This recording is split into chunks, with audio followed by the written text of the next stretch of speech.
नमस्कार, देवभूमि समाचार देख रहे हैं आप। आपके साथ मैं हूं स्वीटी दीक्षित। उत्तराखंड की खबरों का रुख करेंगे। बता दें कि उत्तरकाशी से बड़ी खबर है। सिलक्यारा टनल को लेकर बैठक हुई है। वर्टिकल ड्रिलिंग को लेकर हुई है समीक्षा बैठक। के विशेषज्ञ बैठक में मंथन करेंगे। वर्टिकल ड्रिलिंग को लेकर बैठक हुई है। तो वर्टिकल ड्रिलिंग की बात काफी दिनों से कही जा रही थी। अब बीच में जो रुकावट पैदा हो रही है, अब उससे निपटने के लिए किस तरीके से आगे खुदाई किया जाए और जो 41 मजदूर अंदर फंसे हुए उनको किस तरीके से निकाला जाए, इसको लेकर मंथन लगातार किया जा रहा है। अब ये जानकारी निकल के सामने आ रही है कि विशेषज्ञों की बैठक होने जा रही है।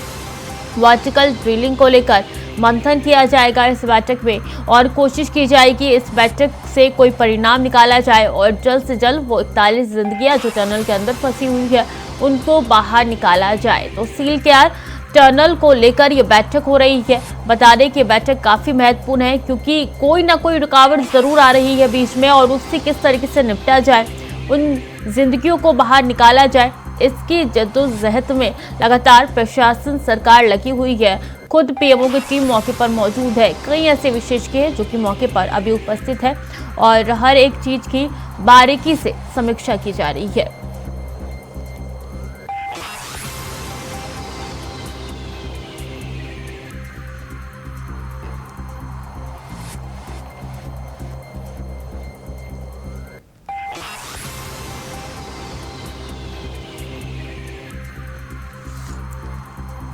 तो वर्टिकल ड्रिलिंग को लेकर होगी समीक्षा बैठक। महत्वपूर्ण जानकारी आप तक पहुंचा रहे हैं। विशेषज्ञ बैठक में मंथन करेंगे। अबे कैंतुरा सीधे मौके से हमारे साथ जुड़ चुके हैं। अबे ये बैठक होगी, लेकिन अभी तक न जाने कितनी बैठक हुई है, परिणाम कुछ नहीं निकला। बिल्कुल, अभी तक ये कह सकते हैं कि कई बार की जो बैठकें हुई हैं उन बैठकों में सिर्फ रणनीति पर चर्चा हुई है। धरातल पर जो काम होना चाहिए था उस काम को लेकर ये कह सकते हैं कि शुरुआत से ही विशेषज्ञ असमंजस की स्थिति में यहाँ पर नजर आए हैं। हर विशेषज्ञ अपनी अपनी राय देता हुआ नजर आ रहा है, लेकिन जो धरातल पर सही वस्तुस्थिति से काम करना चाहिए था उस पर काम नहीं हुआ। शुरुआती दिनों में ऑगर मशीन से काम करने की बात हुई, उसके बाद जब ऑगर मशीन के सामने हडल के रूप में बाधाएं आने लगी तो हडल को हटाने के बजाय फिर नए विकल्पों पर यहाँ पर काम करने की बात की गई। 5 से 6 नए विकल्पों पर यहाँ पर काम की बात की गई, लेकिन जब वो सक्सेस होते हुए नहीं दिखे तो फिर वापस ऑगर मशीन पर खुदाई करने की बात की गई। लगातार ये कह सकते हैं कि 5 से 6 दिन तक ऑगर मशीन की खुदाई यहाँ पर हुई। जिस दिन को किया जाना था उस सप्ताह से ड्रिलिंग नहीं हो पाई और अब जब ये कह सकते हैं कि 13वें दिन ऑगर मशीन धोकर बाद से ही बंद यहाँ पर हो गई थी, उसके बाद से ही नए विकल्पों पर मंथन की बात की जा रही थी। और अब ये कह सकते हैं कि टनल के ठीक ऊपर चोटी से वर्टिकल खुदाई को लेकर यहाँ पर बातचीत की गई। विशेषज्ञों ने कहा कि वर्टिकल के माध्यम से काम किया जाएगा क्योंकि ऑगर मशीन का जो ब्लेड था वो ब्लेड हदस के रूप में यहाँ पर बाधा के रूप में फंस चुका था और वो काम नहीं कर पा रहा था। तो ऐसे में अब वो विकल्प है और उस विकल्प को लेकर अभी भी ये कह सकते हैं कि प्रशासन यहाँ पर कार्यकर्ताओं तो दिख रहा है, लेकिन काम शुरू नहीं हो पाया है। उस ब्लेड को निकालना है। इन्हें सबसे पहले ऑगर मशीन को जो अंदर फिट की गई है टनल के भीतर, उस ऑगर मशीन को बाहर निकालना होगा। जो पाइप अब तक ये कह सकते हैं कि 49 मीटर तक जो पाइप ड्रिल किए गए 800 mm व्यास के, उन पाइप के अंदर से फिर मैनुअली काम यहाँ पर शुरू होगा। उसके अलावा जो दूसरा विकल्प था कि वर्टिकल खुदाई टनल के ठीक ऊपर चोटी से वर्टिकल की खुदाई यहाँ पर करनी है, वो खुदाई अभी तक शुरू नहीं हो पाई है। तो कह सकते हैं कि अभी 2 माध्यमों से बात होनी है, लेकिन वो सब चीजें मैनुअली तरीके से यहाँ पर होगी। मैनुअली में अगर काम यहाँ पर किया जाता है तो फिर अंदाजा ये लगाया जा सकता है, जो विशेषज्ञ मान रहे हैं कि 2 से 3 दिन का समय और यहाँ पर लग सकता है अगर मैनुअली तरीके से यहाँ पर काम होता है। तो ऐसे में कह सकते हैं कि अभी भी मुकाम हासिल नहीं हुआ। वो सफलता यहाँ पर रेस्क्यू एजेंसियों को नहीं मिल पाई है, जिस सफलता के लिए पिछले 13 दिनों से जद्दोजहद यहाँ पर की जा रही थी। लगातार सभी की निगाहें जो यहाँ पर टिकी हुई थी कि अब से कुछ देर में ये रेस्क्यू अभियान सफल होंगे, तो वो इस पर पूरी तरह से विराम यहाँ पर लग चुका है। सबसे बड़ी बात है कि इस जो ये सिलक्यारा की जो टनल्स है, इस टनल्स को बनाने का उद्देश्य यही था कि 2 धामों के बीच में, यानी उत्तरकाशी जनपद के बीच में उत्तरकाशी जनपद में जो 2 सुप्रसिद्ध धाम आते हैं, गंगोत्री धाम और यमुनोत्री धाम, वहां पर यात्रियों को आने के लिए सुविधा हो सके, उनका आवागमन का जो मार्ग है वो यहाँ पर कम दूरी का हो सके, इसलिए सिलक्यारा टनल्स यहाँ पर बनाया जा रहा था। ऑल वेदर ये सिलक्यारा टनल्स यहाँ पर बन रही थी। इस टनल के बनने से 27 किलोमीटर की दूरी कम से कम यहाँ पर कम हो जाती और आसानी के साथ ये कह सकते हैं कि जो श्रद्धालु यहाँ पर आते थे, गंगोत्री यमुनोत्री धाम में जो श्रद्धालु आते थे वो श्रद्धालु आसानी से दर्शन कर सकते थे, क्योंकि पहले दिन ज्यादा व्यतीत होता था, समय ज्यादा लगता था और यात्रियों को कई परेशानियों का सामना यहाँ पर करना पड़ता था। इसलिए उन परेशानियों का रास्ता इस टनल के रूप में निकालने का काम हुआ था। लेकिन शुरुआत से ही ये कह सकते हैं कि यहाँ पर कई तरीके की खामियां इस टनल के निर्माण कार्यों में देखने को मिली। जो सुरक्षा के मानक यहाँ पर अपनाने चाहिए थे चिलकारा टनल्स में, वो सुरक्षा के मानक यहाँ पर अपनाए नहीं गए और उसी का खामियाजा आज इस बड़े हादसे के रूप में यहाँ पर भुगतना भी पड़ रहा है। 41 जिंदगियां टनल्स के भीतर फंसी हुई है, जिनको सकुशल बाहर निकालने की तैयारी यहाँ पर की जा रही है। रेस्क्यू अभियान यहाँ पर चलाया जाना था। पिछले 13 दिन से ये रेस्क्यू अभियान युद्ध स्तर पर चल रहे हैं, लेकिन अभी तक उसके सफल परिणाम सामने नहीं आ पाए हैं। अभी भी कह सकते हैं कि राज्य सरकार को उम्मीद है, केंद्र सरकार की इन सभी रेस्क्यू एजेंसियों को जल्द से जल्द मुकाम यहाँ पर पा लिया जाएगा और रेस्क्यू अभियान के जो परिणाम होंगे उन परिणामों के सफल नतीजे यहाँ पर देखने को मिलेंगे। जी ठीक है, आप अभी बने रहिए हमारे साथ, आगे भी आपका रुख करेंगे।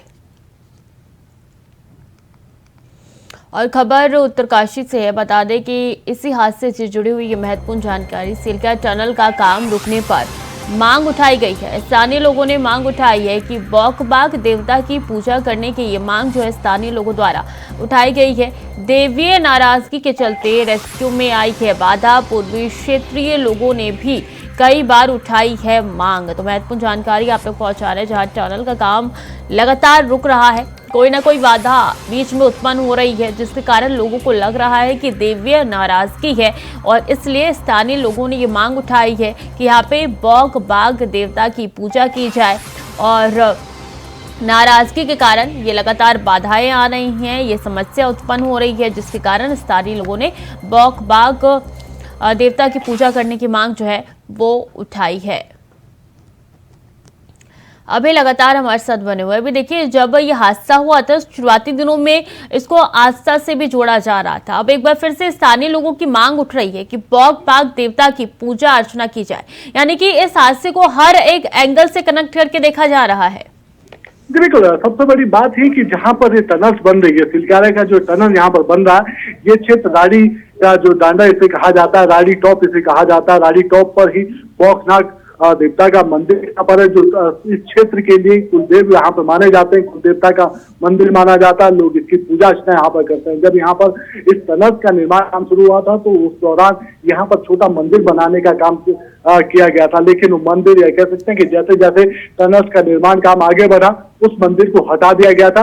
और जब ये हादसा यहाँ पर हुआ तो लोगों ने इस जगह प्रकोप का नाम यहाँ पर देने का काम शुरू किया। सबसे बड़ी बात है कि स्थानीय जो लोग यहाँ पर है वो लगातार इस बात पर जोर दे रहे थे कि ये देवीय आपदा है, क्योंकि जिस क्षेत्र को, जिस जगह को यहाँ पर निर्माण काम के लिए चुना गया है, ये बौखनाग देव की धरती है, बौखनाग देवता की पूरी धरती है और यहाँ पर कण कण में देवों का वास होता है। और ऐसे में जब उसको नाराज करने का काम किया जाता है तो उनकी नाराजगी इस देवी आपदा के रूप में यहाँ पर आती है।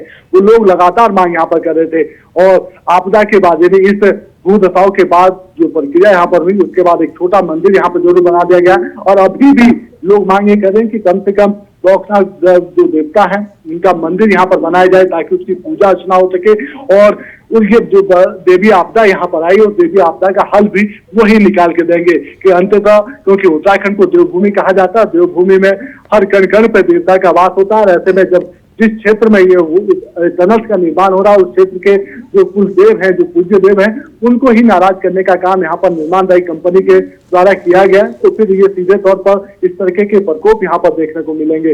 अभी भी क्षेत्रीय लोग ये बात कह रहे हैं कि लोगों की जिंदगी सलामत इस वजह से है कि यहाँ पर उत्तराखंड के जो देवी देवता है वो कभी इन सब चीजों को एक्सेप्ट नहीं करते हैं। उनका सभी का उद्धार करने का मकसद रहता है और अभी अगर इस पर ये कह सकते हैं चाहे स्थानीय प्रशासन हो या टनल्स की जो जिम्मेदारी संस्था हो, अगर उनकी तरफ से बौखनाग देवता का यहाँ पर मंदिर बनाया जाता है तो कम से कम ये देवी आपदा का जो प्रकोप है वो यहाँ से हटेगा और इन जिंदगियों को सुरक्षित बाहर निकालने का काम आसान होगा। जी अगर मौजूदा स्थिति की बात की जाए तो देखिए, शुरू में अभी 6 प्लेन लेकर जो है यहाँ पे रेस्क्यू की टीम चल रही थी। धीरे धीरे आते आते सिर्फ एक प्लेन बचा, तो क्या बाकी जो 5 प्लान पीछे छूट चुके हैं उन पर अमल किया जाएगा? क्योंकि एक जो प्लान जो पाइप की सहायता से आगे बढ़ा जा रहा है वो तो अब ध्वस्त होते हुए नजर आ रहा है, क्योंकि बीच में कोई ना कोई रुकावट आ जा रही है, कभी मशीन खराब हो जा रही है, कभी हर्डल बीच में आ जा रहा है। तो 5 प्लानों को लेकर क्या अभी प्रशासन मंथन कर रही है? बिल्कुल, हर प्लान पर यहाँ पर काम करने की तैयारी रेस्क्यू एजेंसियां कर रही है, लेकिन जो आसान तरीका यहाँ पर दिखता है, यानी रेस्क्यू एजेंसियों को जो सबसे आसान तरीका यहाँ पर लगता है कि इस अभियान से, इस रेस्क्यू से इन जिंदगियों को बचाया जा सकता है, उस पर फोकस करने का काम यहाँ पर किया जाता है। पहले कह सकते हैं कि जब दिवाली के बाद इसका रेस्क्यू अभियान यहाँ पर चला था, उस समय वो काम यहाँ पर नहीं हो पाया था, विराम यहाँ पर लगा था, 3 दिन अगर मशीन बंद रही थी और उसके बाद नई तरीके से 3 और प्लान पर यहाँ पर काम हुआ, जिस पर से 5 प्लान पर जो केंद्र की जब पीएमओ की टीम यहाँ पर आई थी तो उनकी तरफ से साफ तौर पर कहा गया था कि रेस्क्यू अभियान 5 तरीके से यहाँ पर चलाया जाएगा, 5 अलग अलग विकल्पों पर यहाँ पर काम होगा ताकि टनल्स के भीतर फंसी हुई जिंदगियों को जल्द से जल्द सकुशल बाहर निकाला जा सके। लेकिन अंततः फिर ये कह सकते हैं कि उन सभी विराम, उन जो प्लान थे उनमें से मुख्य प्लान यानी वापस उसी ऑगर मशीन के विकल्प पर यहाँ पर काम किया गया था। लेकिन अब ये कह सकते हैं कि 13वें दिन में जिस प्रकार से ऑगर मशीन के सामने बाधाएं आई है, चाहे हदफ के रूप में हो, लोहे की गारज के रूप में हो या दूसरे जो अंदर जो विपदाएं हैं उन विपदाओं के रूप में हो, उस पर फिर वापस एक बार फिर जो एजेंसियां रेस्क्यू अभियान में जुटी हुई है उनके सामने मंथन करने का एक विकल्प यहाँ पर बचा था और जो वर्टिकल खुदाई का जो विकल्प था उसको पुनः शुरू करने की बात यहाँ पर कही गई थी। अभी भी ये कह सकते हैं कि बात जरूर हुई है, लेकिन वर्टिकल खुदाई अभी तक शुरू नहीं हो पाई है। अभी भी ये कह सकते हैं कि टनल्स के भीतर जो अमेरिकन ऑगर मशीन है जो पावरफुल कही जाती है, जिसके ये कह सकते हैं कि पिछले दिनों जो रेस्क्यू में जो काम उसकी तरफ से किया जा रहा था, 800 mm के जो पाइप भेजे जा रहे थे उसमें सफलताएं मिल रही थी, अभी भी उसे पुनः शुरू करने का काम यहाँ पर चल रहा है। उन बाधाओं को हटाने के लिए अगर मशीन के जो ब्लेड्स अंदर है उनको वापस लेने का काम यहाँ पर किया जा रहा है ताकि मैनुअली उस बाधा को अंदर जाके दूर किया जा सके, ताकि जो बाधाएं अंदर आई है उसको समाप्त हो और वापस ये रेस्क्यू अभियान शुरू हो पाए। तो कह सकते हैं कि विपदाएं बहुत सारी है, चुनौतियां अब भी यहाँ पर हर पल यहाँ पर इस रेस्क्यू अभियान में सामने आ पा रही है। लेकिन जो स्थानीय एजेंसियां हैं, चाहे राज्य सरकार की हो या केंद्र सरकार की हो, उन बाधाओं को पार करने का काम यहाँ पर कर रही है, उन बाधाओं से लड़ने का काम यहाँ पर कर रही है। जी तो अभी ये बताइए कि वर्टिकल खुदाई आपने कहा कि अभी तक शुरू नहीं हुई है, जब वर्टिकल खुदाई शुरू होगी उसमें और कितना वक्त लगेगा? क्या ये 13-14 दिन जितना वक्त लगा है वर्टिकल खुदाई के बाद एक बार फिर से 13-14 दिन या कम दिन, क्या लगता है, क्या आपका अंदाजा कहता है? क्योंकि आप मौके पर मौजूद है, हर चीज का आकलन बहुत बारीकी से आप कर पा रहे होंगे। देखिए, जो विशेषज्ञ टनल्स के पास हैं, जो रेस्क्यू अभियान में जो एजेंसियां लगी है, जो उनके विशेषज्ञ हैं, उनकी तरफ से जो बात यहाँ पर कही गई है वो यही है कि अगर वर्टिकल खुदाई होती है तो फिर 2 से 3 दिन का समय और यहाँ पर लग सकता है, और वो तब है कि अगर कोई बाधाएं इस दौरान सामने नहीं आती है। लेकिन जिस प्रकार से यहाँ पर पल पल में बाधाएं आ रही है, ये कह सकते हैं कि हर मिनट में कुछ ना कुछ नई बाधाएं यहाँ पर आ रही है रेस्क्यू अभियान के सामने। तो ऐसे में कह सकते हैं कि अगर वर्टिकल खुदाई भी होती है तो फिर समय और ज्यादा यहाँ पर लग सकता है, यानी जो जिंदगियां अंदर हैं उनको बचाने का जो समय है वो और यहाँ पर बढ़ता हुआ नजर आ रहा है। इस बात की आशंका पहले ही ये कह सकते हैं कि दिल्ली में जब MID बिल्कुल अभी मौके से आप लगातार अपडेट दे रहे हैं, बने रहिए, आगे भी आपका रुख करेंगे। इस बीच बता दें अपने दर्शकों को कि ये अहम जानकारी निकल के सामने आ रही है, उत्तरकाशी हादसे से जुड़ी हुई है, टनल में जो मजदूर फंसे हुए हैं उनसे जुड़ी हुई ये जानकारी निकल के सामने आ रही है कि सेलक्या टनल का काम रोकने की मांग जो है वो उठी है। तो महत्वपूर्ण जानकारी स्थानीय लोगों ने उठाई है रोकने की मांग कार्य को।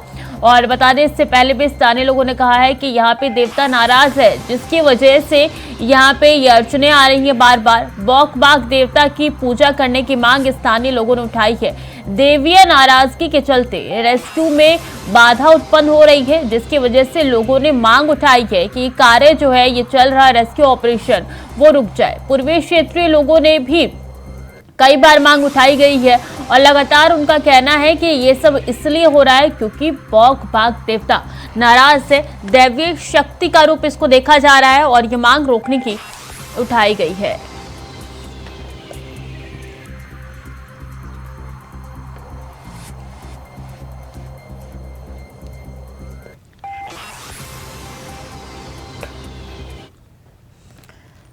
तो चलिए, उत्तरकाशी सुरंग मामले में रेस्क्यू ऑपरेशन लगातार जारी है। इस मामले में अभी तक क्या क्या हुआ है, ग्राफिक की मदद से हम आपको समझाते हैं कि क्या क्या हुआ अभी तक और कितना काम बाकी है, कितना काम हो चुका है। तो 12 नवंबर को जो 41 दिन की है वो फंसी थी। 13 नवंबर से उनको ऑक्सीजन और खाने की सप्लाई करनी शुरू हो गई थी। 13 नवंबर को उनको खाना भेजा गया, पाइप की सहायता से ऑक्सीजन भी उनको भेजा गया ताकि उनको ऑक्सीजन की कमी ना हो, सांस लेने में दिक्कत ना हो। 14 नवंबर को मलबा गिरने से रेस्क्यू काम में दिक्कत आनी शुरू हुई और ये मलबा निरंतर गिर रहा था। 15 नवंबर को भी मलबा लगातार गिर रहा था, जिसकी वजह से कार्य जो है वो वक्त पे नहीं हो पा रहा है और कार्य में बाधा उत्पन्न ये मलबा ही कर रहा है। आगे बढ़ते हैं। कर्मचारियों ने घर वालों से उसके अगले दिन बातचीत की और ढांढस बंधाया। 17 नवंबर की बात करेंगे। 2 मजदूरों की तबीयत बिगड़नी शुरू हुई थी 17 नवंबर को। बता दें उसके बाद 18 नवंबर को वहां पे इंदौर से मशीन मंगाई गई थी जिससे रेस्क्यू किया जाए और बता दें कि 19 नवंबर को फिर 5 मोर्चे पर 6 एजेंसियों ने रेस्क्यू अभियान शुरू किया। कार्य लगातार जारी है लेकिन अभी तक जो निष्कर्ष चाहिए वो नहीं मिल पा रहा है। 20 नवंबर को 80 मीटर की ऊंचाई से वर्टिकल होल करने की शुरुआत की गई थी, बात भी हुई थी लेकिन हुआ नहीं। अभी एक बार फिर से ये चर्चा हो रही है कि वर्टिकल होल किया जाएगा। 21 नवंबर का टनल में फंसे मजदूरों का पहला वीडियो सामने आया था जो उनके परिवारजनों को दिखाया गया था। खुद सीएम ने देखा था और सबके मन में एक सुकून था कि सारे मजदूर जो है वो सुरक्षित है अभी अंदर। 45 मीटर तक फिर उसके अगले दिन पाइप पहुंचाया गया यानी कि 22 नवंबर को। 23 नवंबर को टनल में मजदूरों की करीब जो है वो टीम पहुंच चुकी है। महज 9 मीटर का फासला बचा है लेकिन अभी तक बीच में रुकावट आ रही है जिसकी वजह से कार्य पूरा नहीं हो पा रहा है।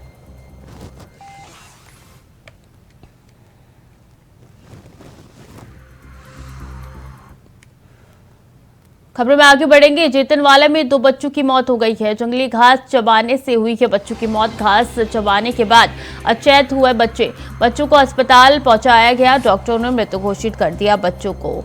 तो जंगली घास चबाने से बच्चों की मृत्यु हो गई है। बता दें कि 2 बच्चे ऐसे जिन्होंने जंगली घास चबाया था और अचेत हो गए थे बच्चे। उसके बाद जब उनको अस्पताल ले जाया गया आनन फानन में तो डॉक्टरों ने मृत घोषित कर दिया।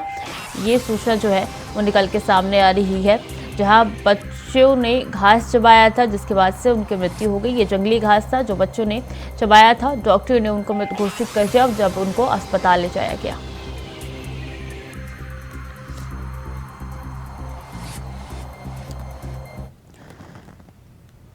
तो उत्तरकाशी सिलक्यारा टनल से जुड़ी हुई महत्वपूर्ण जानकारी। जीपीआर टेक्नोलॉजी का अनुमान हुआ है गलत। जीपीआर ने नहीं दिखाया था 5 मीटर तक कोई मेटल। ऑगर मशीन की मेटल ने रोकी है रफ्तार। अभी भी 39 मीटर ही हो पाई है ड्रिलिंग। आगे का कार्य पूरा नहीं हो पाया है तो जीपीआर टेक्नोलॉजी का अनुमान गलत हो गया है। बता दें कि 5 मीटर तक कोई भी मेटल जीपीआर ने नहीं दिखाया था और इसके कारण निरंतर काम जारी था और बीच में मेटल आया जिसके बाद से ऑगर मशीन की रफ्तार पे रोक लग गई।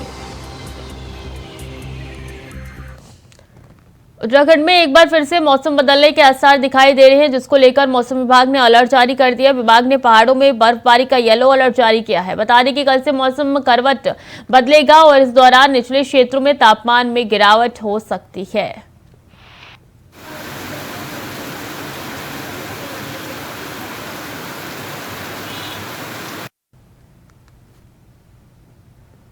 तुषार गुप्ता ज्यादा जानकारी के साथ जुड़ चुके हैं। तुषार, अभी क्या मौसम है, क्या मौसम विभाग की तरफ से अनुमान जताया गया है?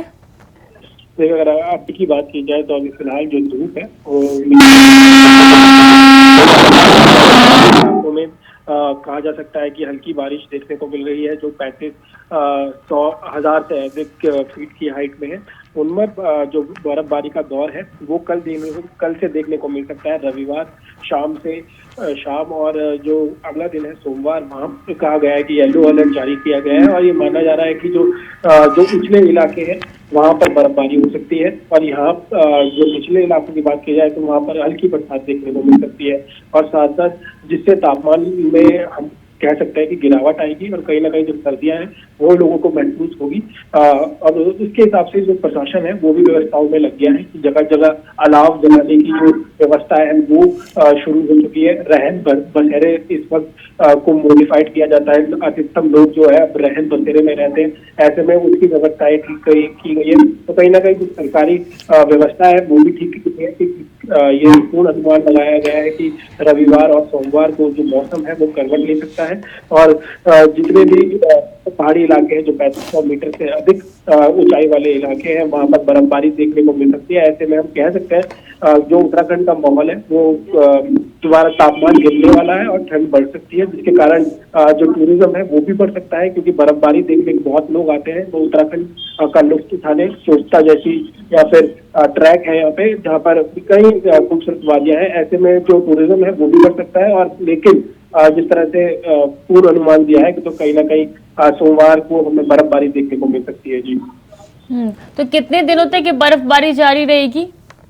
देखिए, अगर बात की जाए तो 4000 फीट से जितना चारों धाम की बात की जाए तो वहां पर बर्फबारी लगातार रात को देखने को मिलती है, क्योंकि माइनस में वहां पर जो तापमान है वो चले जाता है। ऐसे में वहां पर लगातार बर्फबारी होती है, लेकिन जो निचले इलाके हैं वहां पर देखने को मिलती है। जैसे कई हिल स्टेशन है, मसूरी है, नैनीताल है। ऐसे में वहां पर फिलहाल अभी तो बर्फबारी की आशंका नहीं है, लेकिन उसके जो ऊपर जो के इलाके हैं, जैसे उत्तरकाशी के टॉप के इलाके हैं, वहां पर बर्फबारी देखने को मिल सकती है। और बर्फबारी का जो पूर्ण अनुमान लगाया है वो 2 दिन का लगाया है, सोमवार और साथ साथ जो रविवार है उस दिन हमें बर्फबारी देखने को मिल सकती है। और जो टूरिज्म है वहाँ जाके वो लुत्फ उठा सकते हैं। जी, अनुमान तो लगाया गया है तुषार, लेकिन क्या सावधानियां बरतने के लिए कहा गया है? देखिए, अगर बर्फबारी होती है तो कहीं ना कहीं जो पाला है वो सड़कों पे जम जाता है। ऐसे में जो कार ड्राइव कर रहे हैं उन्हें काफी सावधानी रखने की जरूरत है, क्योंकि ऐसे में गाड़ियां स्लिप होती है, पहाड़ी इलाका है। ऐसे में कई लोग जान भी गंवा सकते हैं। ऐसे में ड्राइव ना करें जब बर्फबारी हो, क्योंकि ऐसे में जो गाड़ी है वो स्लिप हो सकती है। और साथ साथ जब बरसात होती है तो हल्की फुल्की बरसात में भी ये देखा गया है कि लैंडस्लाइड जैसी समस्याएं जो उत्तराखंड में आती है वो देखने को मिलती है। ऐसे में लोगों को सावधानी रहने को भी बरतनी चाहिए। और जब बरसात हो या बर्फबारी हो तो ऐसे में ट्रैवल ना किया जाए। जी ठीक है तुषार, बहुत बहुत शुक्रिया आपका तमाम जानकारियों के लिए।